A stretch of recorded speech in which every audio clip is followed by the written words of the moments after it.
Hello and welcome to a very frag-filled episode of the Weekly Waypoint. One might call it the Weekly Deathmatch because today we are revisiting Unreal Tournament 2004.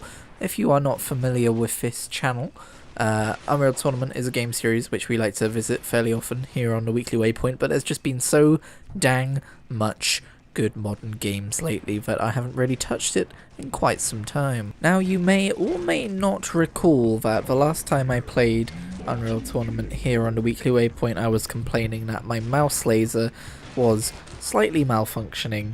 There were moments where my aim would jitter around a bit and it was not very conducive to a PC aiming shooty game.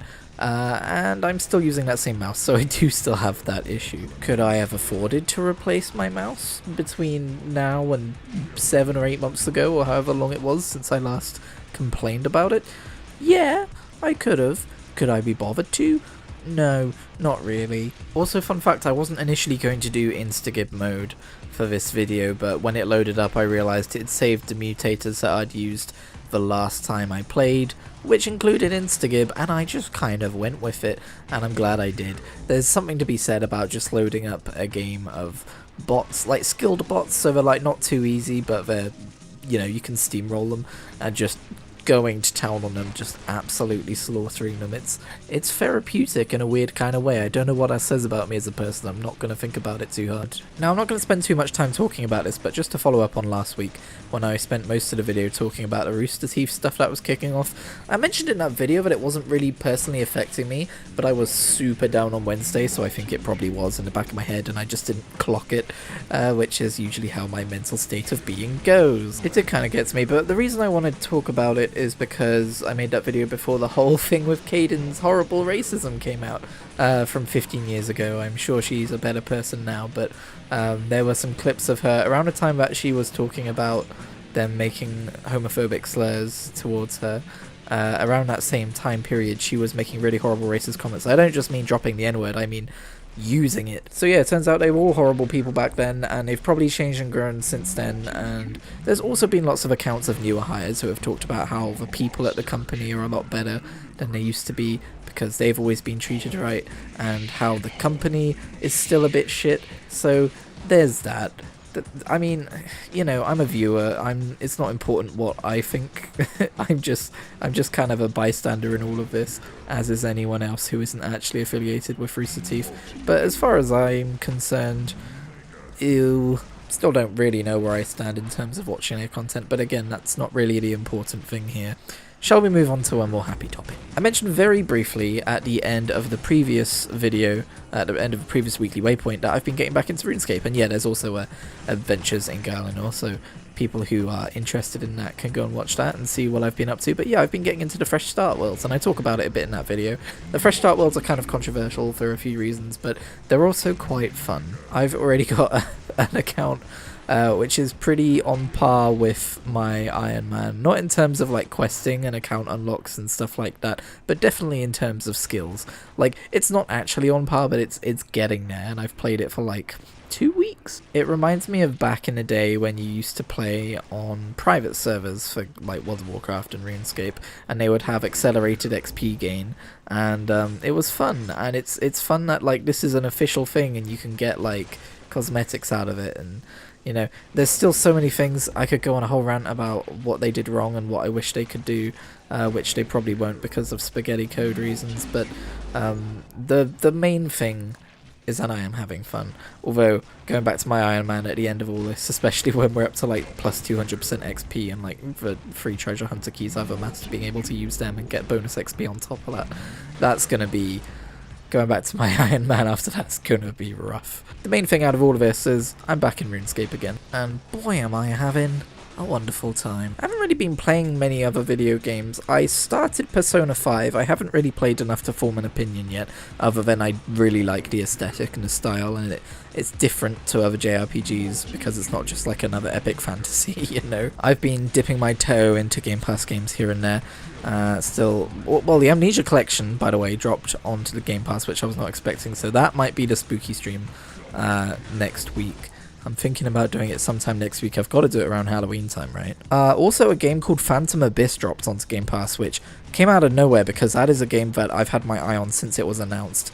And I was tempted to buy it, but I was going to see how the early access went. But basically, for those of you who don't know, it's basically an Indiana Jones 'em up. But it's like got this really unique premise. It's not just like a roguelike. It's basically the temples that you run through are like randomly generated, but you are running around alongside the phantoms of other ghosts of players. It's basically their replays who you are running next to, but only one person gets to finish a seed of a randomized ruin or temple or whatever, and when they do, it's closed forever. So basically, every other person you're running with, it's guaranteed that they didn't finish it and that they ended up dying. Although I do have questions about that, because there seem to be like 600 players left when I finished one of the temples, and they seem to be near the relic, so maybe that's not working as intended, or maybe adventure mode is slightly different. But I know there's like a classic mode and there's like a daily mode and stuff to unlock, and yeah, it came out on Xbox Game Pass. It runs really well on Series S. It's got achievements already, which is important for me with a game preview, because I'm just a wench for achievements like that. It's not how you use the word wench, but it's a kind of word and a word that I would have used if I was using the right words. But yeah, it's really fun. You should go check it out. It's mostly platforming focused. It's about dodging traps and stuff. Think Fall Guys, but instead of being a round bean, you're a puncturable human. And there sure are things that want to puncture you. I haven't seen anyone talk about it yet, so I wanted to make sure I mentioned that here. But yeah, other than that, it's just been RuneScape and Halo and Fortnite. And anyone else? Oh, Overwatch 2. Yeah, Overwatch 2 as well. Still playing that. Just kind of been playing those online games, those kind of like forever games, you know, so it's not really much to talk about there except more of the same. Something I've been trying to do lately, because I am subscribed to Amazon Prime and Disney Plus and Now TV for House of the Dragon, although that's thankfully over soon. I say thankfully, I'm really enjoying House of the Dragon. I just don't want to be subscribed to that many different services. My sister's subscribed to Netflix. I get to use her account. You see all these articles. I feel like every few months a new article comes out. Password sharing is about to be canned for Netflix. And I'm like, oh really? And then it doesn't go away. And then a few months later another article comes out. So I think we're still good on that front. I think I could just ignore those articles.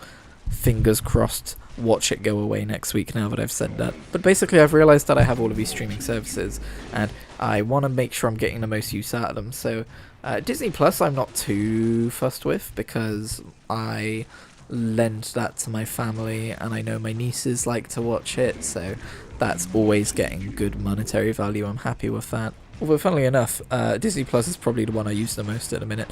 But I'm basically just like, hey, I should probably watch some more stuff. Like, it doesn't always have to be a thing. I don't have to be like, I am watching this, and then I watched a series through, and then I have opinions on the series somewhere. It doesn't always have to be something like that. I loaded up Disney Plus the other day and noticed they have Malcolm in the Middle. And I was like, holy fuck, Malcolm in the Middle? That was on when I was, I mean, that ran from 2000 That ran from the year 2000 to 2005, and I would have been 5 to 10 within those years, and those are definitely years that I sat down and watched that while we were eating dinner at the family dining table. And I'll be honest, it was never my favourite program. Like, there was like a suite of programs which were just kind of on, if you know what I mean. But now it has like this nostalgic value, and I'm like, oh shit. And I think I'm more familiar with the later seasons than the earlier ones, because I'm watching the first few episodes of season 1, and Malcolm is so tiny. Those children are so tiny. So I figure, yeah, good to have something like Malcolm in the Middle on in the background. Not in the background, like I am properly watching it, but like, just like, you know, if I want a quick, like, it doesn't always have to be like a 45-minute to an hour program of like a serious storyline or narrative that I'm watching. It could just be like a 25-minute sitcom or whatever. Like, I need to have more programming like that in my life, I feel like. So yeah, there's that. I did also start Cyberpunk Edgerunners. I've seen the first 2 episodes of that, and that is fucking brilliant. I haven't continued it for literally no reason other than I haven't gotten around to continuing it yet, but it's, yeah, I can see why people love that show. It's the first thing I've ever seen by Studio Trigger, so yeah, I was not ready for the action scenes, like the guy with the hyperspeed kung fu. That was interesting. The thing that really strikes me about Cyberpunk is just how fast-paced it is. It doesn't linger. It doesn't stop and linger on anything. Like, there's transitionary scenes for sure where like D is traveling through the city or whatever, and you get to see what life is like for the people around. But it doesn't like linger on anything. It doesn't take its time. It's always going somewhere. It's always doing something. And I think that's pretty cool. Still need to finish Miss Marvel. I put out a tweet the other day. It was like, here's all the programs I have yet to get to. Here's all the programs I have yet to finish. So yeah, I still need to finish Miss Marvel. I still need to finish... I never finished the Star Wars Visions thing. I never finished the Bad Batch, but I know Andor is on now, which I need to give a try. I want to try Rings of Power. What was it that I just tried that I finished? I mean, what was it I just finished before Cyberpunk? There's something I finished that made me go, ooh, I can go and watch Cyberpunk now. I've been sat here for 2 minutes and I literally cannot figure out what it is I finished watching before I started watching Cyberpunk. Good Omens! That was it! Did I talk about Good Omens? Good Omens was good. I'm not sure if I talked about Good Omens because the last week was a funky week. I listened to the audiobook of Good Omens. I think I remember mentioning that. So when I realised that I kept forgetting to cancel Amazon Prime, I try so hard not to be that person because that is how these companies that I do not like make their money. And I have become that person. But yeah, after like 2 months of forgetting to cancel Amazon Prime, I was like, well, I might as well fucking use it so that I'm not just giving them money for free. So I was like, I know, I'll go watch the adaptation of Good Omens, which is one of the Amazon Prime Video things I wanted to go and see. And it's a bloody good adaptation. Some things are slightly different, some things are done better in the book, some things are done better in the show. Isn't that just the way these things go? But oh, I love David Tennant as Crowley, and I love Michael Sheen as Aziraphale, and I loved everyone as everyone, and it was great, and go watch it. One of my favourite moments was when they expanded on one of the things from the books, which is showing Aziraphale and Crowley throughout the years and how they respond to certain world events, and that was nice. I realised, like, this is probably how I would feel watching the entire show if I'd never read the book, because when you read the book you can't help comparing it in your head, which isn't always a bad thing, but it's a different experience for sure. And I know that they were rumoured to be doing a season 2 at some point with unused material, which I would also really like to see. Sorry for the jump there, by the way. I had to tab out and kill Discord because I forgot to do so earlier and I was getting messaging notifications. You missed about 2 seconds, it's fine. One last thing I want to talk about in this video, maybe not the last thing, we've still got a bit of time, but I have started, I'm sure you've seen, reading Birth of a Killer by Darren Shan in something I'm calling Thoughts Per Chapter, and I'm basically ripping off Alt-Shift-X's abridged series of Game of Thrones idea. Like, I've wanted for a while a way of making more reactionary content in terms of reading books, and I mean, you literally read the book and talk about it as you read it, not rocket science, but somehow... I had actually tried this, now that I remember it. I did try this, and it didn't stick. But something about listening to Alt-Shift-X's A Game of Thrones Abridged, which I'll talk about in a minute, really inspired me to do my own kind of thing.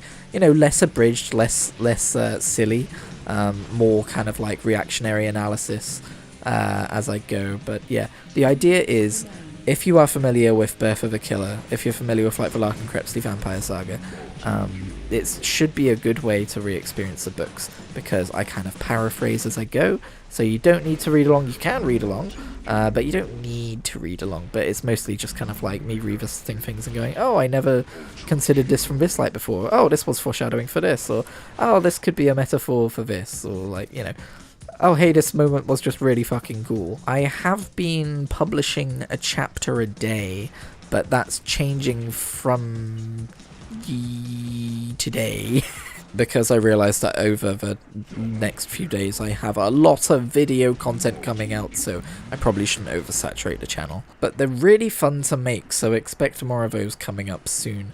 Apologies if you don't care about any of this and you're getting a video a day in your inbox which you don't care about.